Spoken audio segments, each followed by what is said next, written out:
Un autre exercice avec un portillon d'éléments de cuisine. C'est un élément de cuisine qui n'est plus très à la mode actuellement, c'est une structure massive, alors que maintenant on est plutôt sur des cuisines beaucoup plus contemporaines, entièrement réalisées en panneaux. Mais ce portillon de cuisine, il est composé de 3 éléments, une structure relativement simple, donc vous avez de part et d'autre 2 montants, 2 traverses et un panneau massif à plate-bande. Donc dans un premier temps, il s'agit de bien comprendre le plan.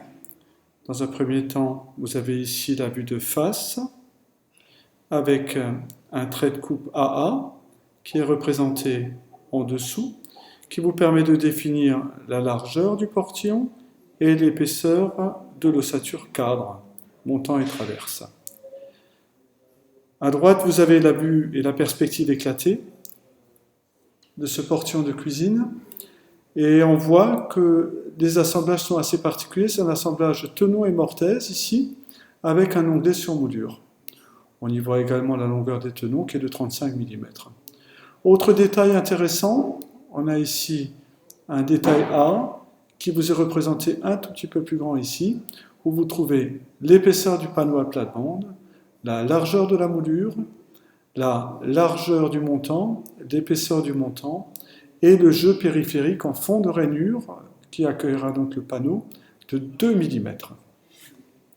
Je vous demanderai par la suite de calculer la longueur d'arasement de la traverse. Je vous la montre ici, cette longueur d'arasement-là.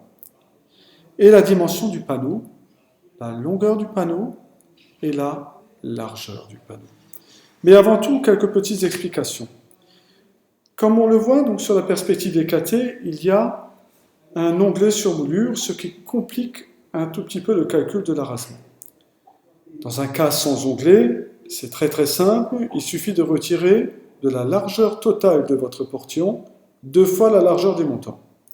Mais ici, vous devez repartir de la largeur totale de 400 mm, retrancher 2 fois la largeur des montants et de rajouter 2 fois la largeur de la moulure. Je vais vous l'indiquer en vous l'écrivant tout simplement sur le document. Donc, largeur totale du portillon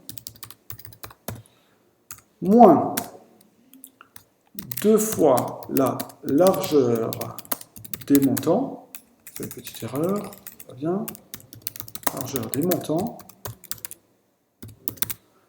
et on rajoute 2 fois la largeur de la moulure.